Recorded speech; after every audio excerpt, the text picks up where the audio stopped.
But let's go. Hey, all right. Good day, wall ballers worldwide. Today we're here, Jay Sanchez, virtually with the Euro champ, Luke Thomson. Oh, that is outrageous. Mr. Thomson, it's good to see you. Thanks for joining us here on Wallball Worldwide. Hey, Jay, nice to see you. Good to see you. Hey, Luke's all the Jay, way nice out. to see you. We've got a little bit of a delay. We got a little bit delay, so work with it. He's all the way out in the UK. Are you in London right now? Just outside, so I'm down in Kent, but yeah, close enough. Kent. Close enough. In the neighborhood of London. So, hey man, thanks for joining us. I mean, we had spoke just a little bit, but it's good to see your face. I've been getting so used to seeing you every couple months that it's been a long year for all of us. So just a blessing to see you, man. So thanks for being on with us, and I'm glad that you're healthy and everything. But I do have some questions for you, Mr. Thomson. So, I always like to start off with people and ask them about, what accomplishment of theirs they're most proud of, and also which accomplishment that they haven't achieved yet. Like, what's your new goal? So why don't you give us a go on that? Yeah, thanks, Jay. Good to see you too, obviously, my friend. Been a long time, as you say. So biggest accomplishment, obviously, was capping off the end of last season, was winning the Grand Slam. So the 4 major European titles. Right there. Yeah, that was the one. That was the one.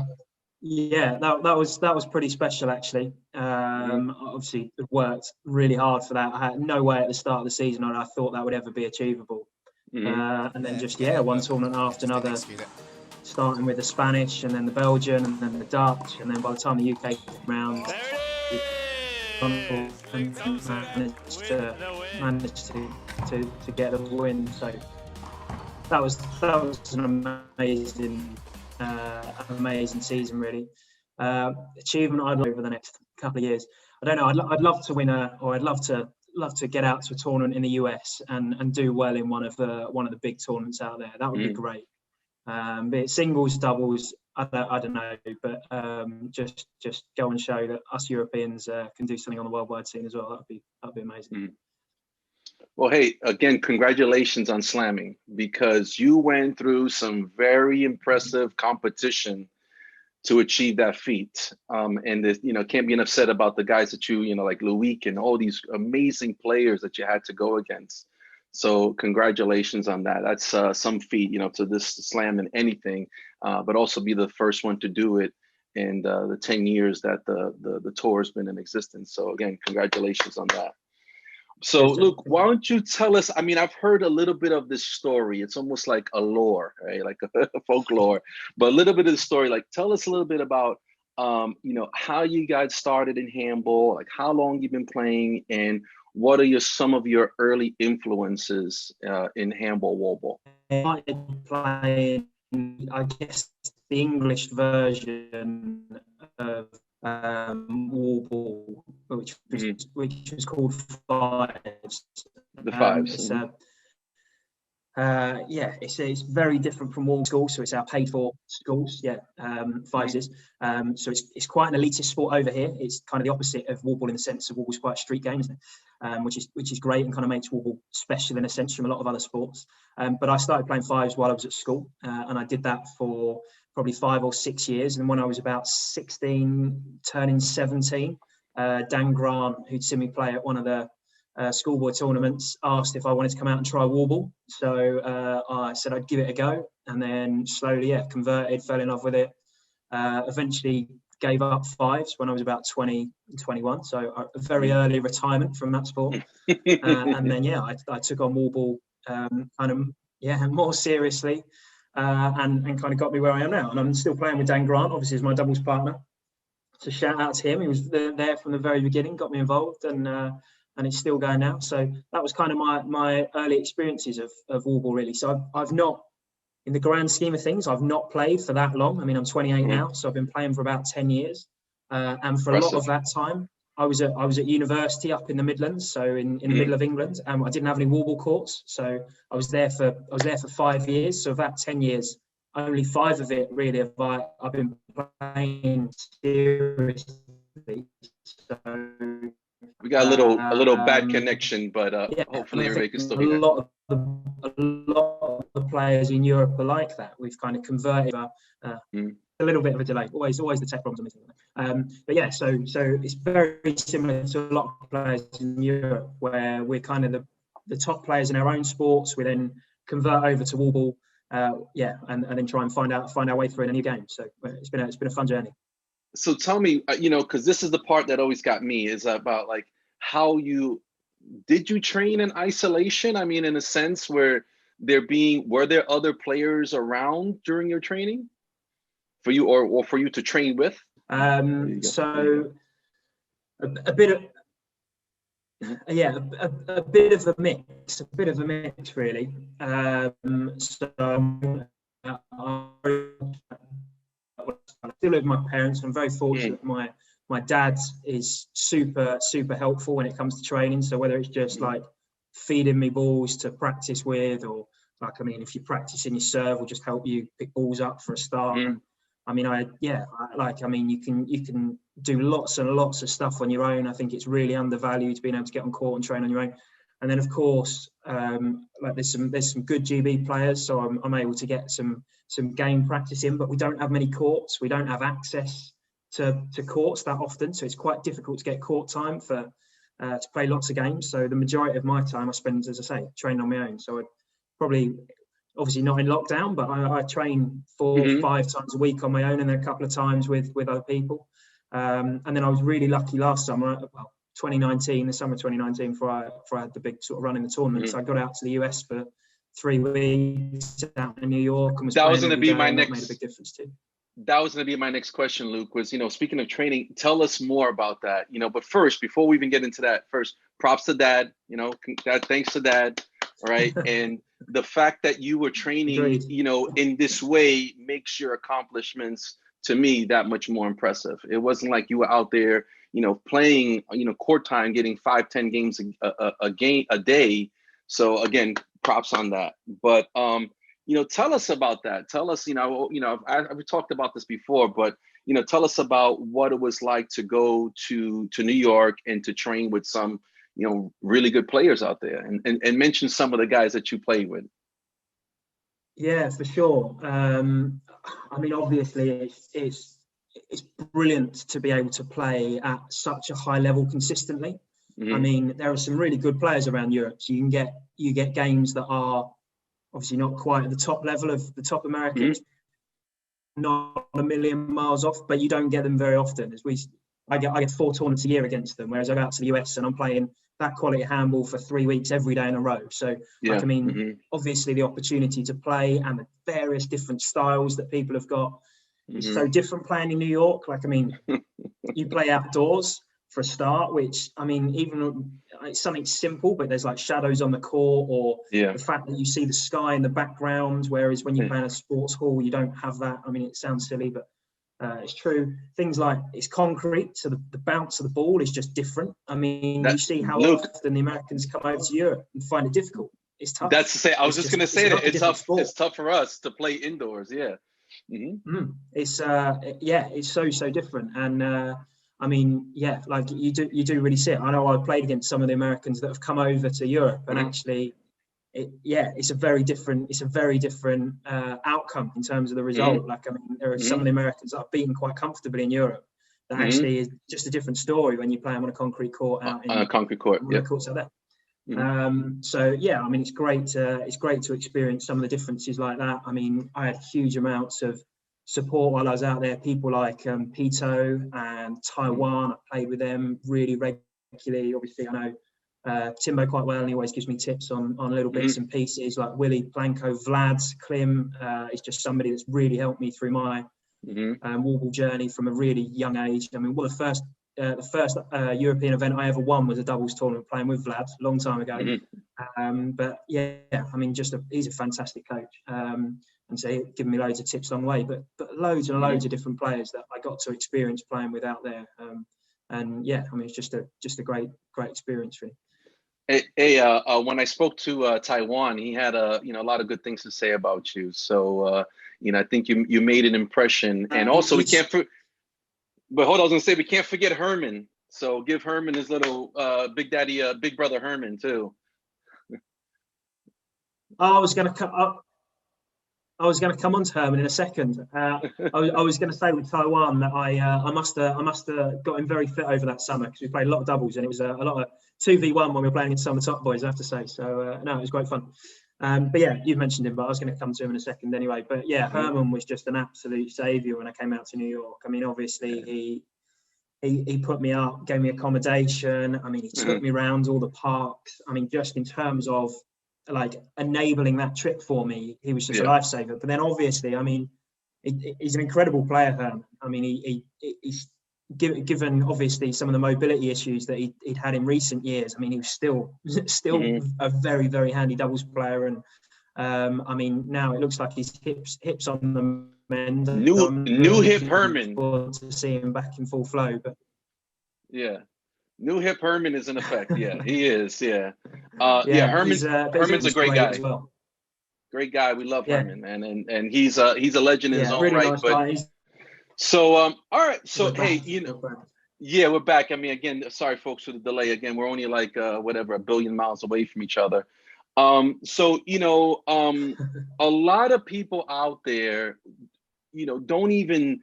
Some people, I would just say, some people don't in the States don't even know that wallball or handball is being played in Europe. But what would you say to those people who would ask, what is the level of play in Europe? And, like essentially, how good are they? And can they hang in New York, Cali, or wherever here in the States? What would you say to that? Yeah, I mean, as we've touched on, with the difference in the courts, that obviously plays quite a major factor. I always find it quite difficult when I come play in the US. So I don't think I always give the best impression myself when I come over to Europe. They find it hard, like it's not easy for them to convert. So I mean, I would like to think that you've got a few of the top Europeans now that would be pushing the bottom end of the A players, would be giving. I mean, there's been some wins against A players in recent years in Europe, and certainly competing at the top end of the B grade. I would think. Yeah, I mean, definitely if they were to come over to Europe, we'd be at that level. I think competing out there, I think we give a lot of players a really good game. So one thing I would say is the doubles game in America is better. You tend to play. I think you play more doubles actually, whereas in Europe there's a lot more singles played. So I think actually we probably would compete at a higher level on the singles front than we would the doubles, just because the knowledge of the game and the practice you've had at it. But yeah, I mean, I think, and the thing I would say is to anybody that's not sure, one is just trust the process to some extent. Like Europe's in its early stages. It's only really been a sport in Europe 12 years. We've not even had a full generation of players come through yet. Yes. So we're just starting to get our first sort of cohort of players now that are sort of 19, 20 that have played it since they were young. I mean, at the moment, our top players have kind of picked it up at sort of late teens, really, or maybe mid-teens if they're really lucky. So we're still in the process of growing. So of course we're not going to quite be there yet, but you think of how quickly, and you'll have seen this, Jay, how quickly some of these top players are moving up the rankings. I mean, you can see a world in a few years' time where there could be some quite fun intercontinental tournaments happening, I think. I think that's the goal too. I mean, but to piggyback on what you're saying, I agree with everything you just said. The level of play in Europe, in my opinion, is rather high. And you have some outstanding players, which, yourself being right there on the top of the pile of it all, who I would say would definitely can compete. And your style of play is somewhat different as well. So that makes it a challenge. But the courts do have something to do with it. I think that that's just a matter of adjustment. But I agree with everything you say. Folks in Europe, these guys are real. Okay, these guys are real, and they deserve our respect. You said something there real quick though, because I know you mentioned his name before. But your quick little question is, who's your favorite doubles partner? Oh, that's a tough one. I mean, me and Dan have played for so many years that I can't say anybody other than Dan. So I'm gonna stick with Dan. Dan. And we've had some great wins in recent years. I mean, the Spanish Open win where we were real match points down in both the semi-final and the final, and I've got no idea how we won that tournament. So that's probably my single sort of match highlight probably in my career. So there's a few that I've had. Like I had, as I say, Vlad's and me works really well. I mean, we played against Rookie. I remember when I was out in New York last year, and I mean, we had a lot of fun while we were playing that game. No, it was good. So I enjoyed playing with Vlad. Yeah, and I mean, I've been lucky to play with some. Yeah, I played with Taiwan a lot when I was in the US. Props to Vlad too, because he's one of the pioneers of what you're doing out in Europe as well. He's one that, one of our, guys here from the US that went out there and kind of helped you guys with the beginning of that. So props to him. But, and speaking of the tour, the European Wallball tour, was what we're talking about, the Euro1Wall tour. Do you think the tour has actually helped to improve the level of play out in Europe? Yeah, without any shadow of a doubt. I mean, there's a slightly more professional approach to the nature of the tour than you get out in the US. I think maybe not all of the tournaments, but the vast majority. So for young people that see that, I mean, there's a bit of a wow factor to it, especially some of the tournaments where you're just inspired to play, to compete, to want to be the best. I know you get that in a very different way out in the US, and there's a whole different way in which it inspires people out there. But I think the tour, in the sense that it can bring to life this kind of excitement and entertainment, as well as obviously the standard of play. I just think anybody that comes on the tour ultimately falls in love with it. And you only have to see the number of Americans that come over that then keep coming back to know that there's obviously some of it that means that people exactly. Jay, you're one of our regulars now. But I mean, people just keep coming back, and it's because they love it. And it's absolutely. There's loads of differences to the American game, but there's so many similarities that you find beautiful. And then it's just this kind of like level of professionalism that you possibly don't quite have in the US. But then there's stuff we miss out on. So like obviously there's quite big financial prizes to some of the tournaments out in the US. We don't offer any prize money. It's nothing like that, but it is very much for the love of the game. Yeah, absolutely. And I think it's the love of the game that binds us, that brings us together, and and the professionalism, like you said, and the showmanship of the events are amazing in Europe. And I've like you said, I've been going out regularly, and I in my opinion, I'm like one of the biggest fans of the tour. I think it's amazing. So everybody, I encourage you to look out, reach out, and support what they're doing. Hopefully we can get resume back play this year. I'm still holding out hope for Valencia to go to the Spanish Open. That was an amazing experience. More than playing, I just want to see you guys and just be around, and it's a great camaraderie. We're also in the tour where people come and you can see they genuinely care about each other. They genuinely want to be in each other's company. So I think that's an amazing thing. And it kind of leads into my last question, which is I think the Euro1Wall tour is a great example of what handball can be or aspire to be, even on a bigger global level. But what would you like to see out of the game? How would you like to see the game evolve personally, including yourself and your game? Yeah, good question. So I think in terms of the game globally, I think it's just got such a huge potential. And I know probably everybody says that about the sport they love, right? But I just think with Wallball, it's so accessible. I mean, you see how, New York's kind of the model for us, really. And I'm sure out in Cali, you kind of got a similar thing going where, you got 3,000 courts, they're open access, people can go and play for free. And in a world where things are becoming more and more expensive, there are more competition on people's time. It's difficult for people to go and access facilities or other clubs or opportunities. Actually, something that's so easy for people to just turn up to, socialise, cities. So I'd love to see a sort of coordinated approach to the growth of Wallball, trying to do that, and every country's kind of taking their own little steer on it. So I don't know if you saw on the UK Wallball site today, we've just launched some, or about to launch some new courts that look great. Yes, amazing. Yeah. So and again, it's all small steps, right? But I just think the potential for this sport to be something that anybody can play. And I know, again, lots of people will talk about different sports that can achieve that. But what's it cost you? £1 for a ball, or Nothing. $1 out where you are without a English pound. Yeah.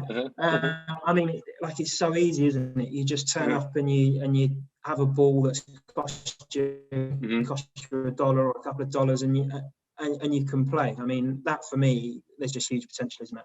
And then I think on a competitive scene, I'd love to see a few more of the sort of international tournaments. I don't know whether you were at the World Championships back in Dublin in 2012, but it was just such a great showcase for what Wallball can be on a competitive level. I know those things are really hard to run, but I think Wallball's got massive potential to bring people from all different countries together. And like I said, there's a lot of players in the US that don't know all these countries. Like there's handball or Wallball out in Australia, out in Asia. We've been out to South America for tournaments out there. It's in Europe. I mean, how amazing is it that we can, through the sport that we love, come together and play against all these different nationalities and meet different people who play the game differently and have got different backgrounds and different styles. Brilliant. And then for me, I guess, I'm just so excited to get back playing.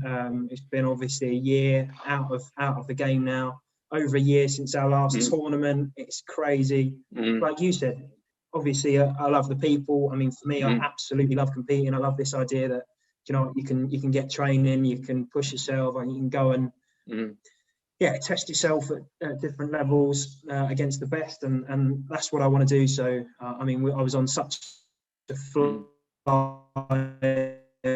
before lockdown. I hope I haven't lost that form. That was I'm looking forward to the next challenge, which is, can I do it again?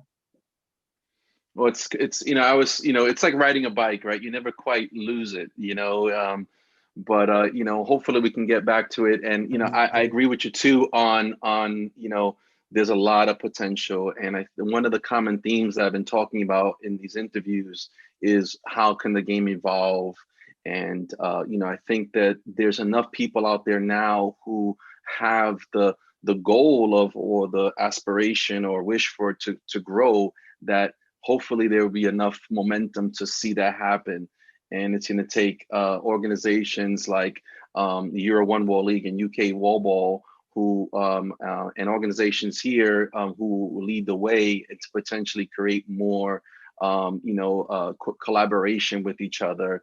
And I'm still hopeful that there may be a league here in the US that can also be transitioned internationally and used out there. So man, Luke, you've been great. Despite our little challenges with the technology. Hey, thank you so much for being on with us, man. I miss you, buddy. I can't wait to get back out there and just, hang out with you guys. They do an absolutely amazing job of what they do. I'm a huge supporter of UK Wallball and the Euro1Wall League. So until we meet again, bud, thank you so much for being on with us here in Wallball Worldwide. And thank you all for watching.